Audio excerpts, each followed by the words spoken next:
السلام عليكم، اهلا بيكم مطبخ ريتال للاكلات الشهية. شايفين الجمال ده؟ شايفين طاجن البامية بتاعنا لسه خارج من الفرن بيتكتك ازاي؟ شايفين الشكل؟ بجد شكله رهيب وطعمه روعة. بجد حاجة كده خطيرة جدا. أكلة الملوك بجد. شايفين البامية بتاعتنا؟ شايفين الشكل بتاعها؟ اللون محتفظ بالخضار بتاعها، واللحمة بتاعتنا كمان دايبة، تقدري انت تعمليها من غير لحمة. هي تتاكل أكل لوحدها كده. بجد ريحتها جايبة لآخر الشارع. بجد شايفين لونها؟ شايفين شكلها؟ طعم وريحة زمان كده ومشطشطة وحاجة كده فوق الوصف بشوية. أول حاجة هنا يا ست الكل بنجيب البامية بتاعتنا، قبل ما بنقمعها بنغسلها، وبعد كده بنحطها تنشف من المية بتاعتها، علشان المادة اللزجة لما نيجي نقمع البامية بتاعتنا ما يبقاش فيها مادة لزجة كده. البامية بتاعتنا تبقى نظيفة بالخضر ده. وانت بتختاري البامية، اختاري البامية الوسط، ما تختاريش البامية الكبير. وانت بتقمعي البامية طبعا ما تفتحيهاش من النص، عشان لو جيتي فتحتيها البذور بتاعتها هتقع منك كده في قلب الحلة. لا، سيبيها القرون بتاعتها زي ما هي، القرن البامية زي ما هو كده. بجد بتطلع شكلها احلى والطعم كمان روعة. انا هنا تاني خطوة بعد كده هبتدي نزلت بمعلقة زبدة. استخدمي الزبدة اللي انت عايزاها، او زيت او سمنة اللي انت المتواجدة عندك تقدري ان انت تستخدميه. انا هنا استخدمت زبدة، وهبتدي ان انا اشوح اللحمة بتاعتي. ممكن لو مش عايزة تشوحي اللحمة بتاعتك وتعملي الخطوة دي، ممكن تسلقي اللحمة بتاعتك وبعد كده تبقى تحطيها في قلب طاجن البامية. ممكن خالص طاجن البامية يبقى من غير لحمة خالص، وهيبقى زي الفل، وهيبقى طعمه جميل جدا. مجرد ان انت تعمليه بالشوربة بس يكفي، بس ان ريحة البامية دي اكلة ملوكي. بصي كله بيحبها، مفيش حد اسمه ما بيحبهاش. انا عن نفسي ما كنتش بحب البامية، بس الطريقة دي طريقة حماتي الله يرحمها، كانت بتعمل البامية بصراحة طعمها حلو جدا. فيعني انا ما كنتش باكلها، بس بعد ما دقت الطريقة بتاعتها والطعم بتاع البامية بتاعتها بجد بصي غيرت الفكرة بتاعتي عن البامية خالص.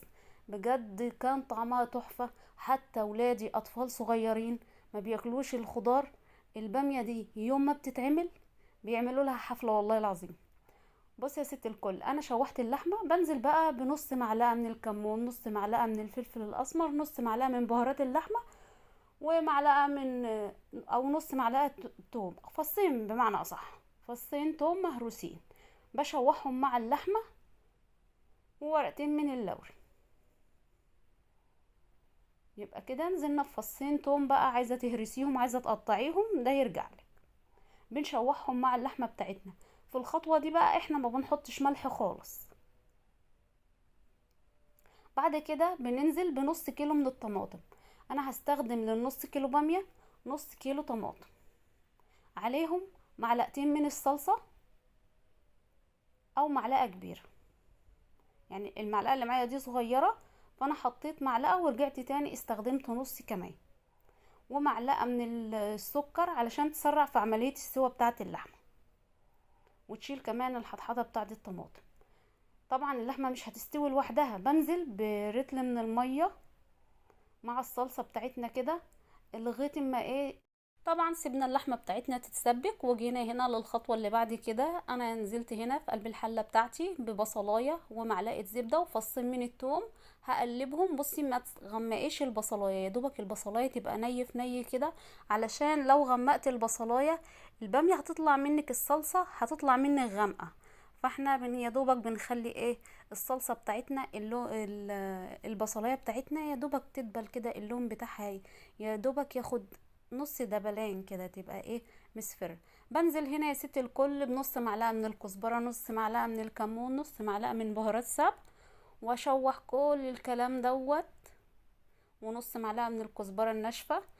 بقلب كل الكلام ده مع البصلاية بتاعتي، بحمر البهارات بتاعتي كويس جدا مع البصلاية. بعد كده بنجيب البامية بتاعتنا بقى نشوحها في البصل دوت. هنشوحها في البصل ليه يا ستي؟ اول حاجة بتفضل محتفظة باللون بتاعها اللي يفضل اخضر زي ما هو كده. بتفضل بصي يعني بتفضل محتفظة بالخضار بتاعها.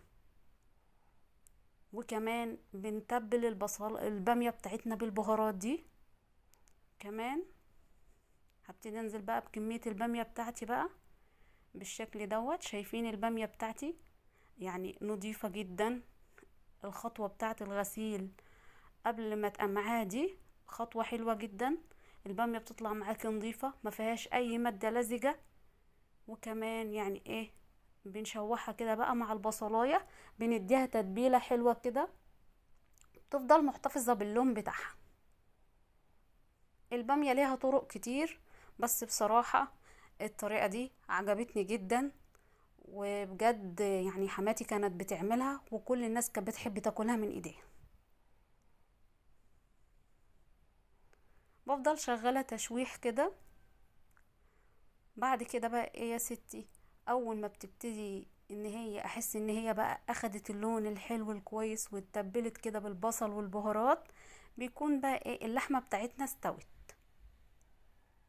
بعد ما اللحمة بتاعتنا استوت ده الشكل بتاعها كده، ببتدي انزل بالبامية بتاعتي بقى بالكمية كلها. طبعا عايزة تطبخيها في حلة في الوقت دوت تطبخيها. انا هديها بس ايه، يعني اقلبها بس كده وتاخد غلوتين على النار، وبعد كده نرفعها ونحطها في الطاجن بتاعنا. لو عايزة تكمليها سوا على البوتاجاز كمليها. انا كده سويت اللحمة بتاعتي تلتين سوا. هنا بقى دي الخطوة اللي بصي يعني ما كنتش، لو كنت نسيتها كانت حماتي دايما بتفكرني بيها. هو ايه بقى يا ستي، بتجيب قرنين فلفل من الفلفل الحار الاحمر مع 4 فصوص توم، او حسب كمية التوم اللي انت عايزاه، مع الملح كده. طبعا الملح ده بندقه كده في قلب الهون مع التوم مع الفلفل الاحمر، وبتسقطيهم مع الطماطم والبامية بتاعتك ياخدوا غلوة كده. بصي بتخلي الريحة وطعم البامية بتبقى مشطشطة، حاجة كده واو تحفة. طبعا انا جبت الطاجن بتاعي اهوت. هبتدي بقى انزل بالبامية بتاعتي. وطبعا لو مش عايزة تحطيها في طاجن ممكن صينية، ممكن اي حاجة لو انت عايزة تحطيها في قلب الفرن. لو مش عايزة خالص تبقي تكملي سواها، يعني انت مستعجلة تكملي سواها على البوتاجاز هتبقى اسرع معاكي. انما هنا في الفرن بتسويها على نار هادية، البامية بتطلع دايبة. غير كده اللحمة كمان بتبقى مستوية جدا، يعني بتبقى تحفة والله العظيم. بتدي الطاجن الصلصة اللي هو عايزها والشوربة اللي هي عاوزها. بعد كده انا كده خلصت الطاجن بتاعي. انا مش هغطيها بورق فويل ولا اي حاجة، انا مولعة الفرن على درجة حرارة 200. وده شكل الطاجن بتاعنا وهو في الفرن اهو. شايفين المنظر بتاعه؟ بسم الله ما شاء الله. ده طبعا شكل الطاجن بتاعنا بعد ما طلع من الفرن. شايفين منظره؟ بجد حاجة تهوس، حاجة يعني تحفة جدا. شايفين المنظر بتاعها والبامية بتاعتنا اللون عامل ازاي، والصلصة بتاعتنا بصوا حاجة كده بتتكلم عن نفسها مش محتاجة كلام. بجد والله العظيم تحفة جدا. وكمان شايفين شكل البامية بتاعتنا يعني مش محتاجة كلام. لو عجبكم الفيديو ما تنسوناش في الشير واللايك والاشتراك في القناة علشان يوصل لكم كل جديد، والشير عشان كل الناس تستفيد. بجد شايفين منظر طاجن البامية كده، حاجة تفتح النفس كده. لو ما بتحبهاش هتاكليها غصب عنك، والله العظيم تحفة.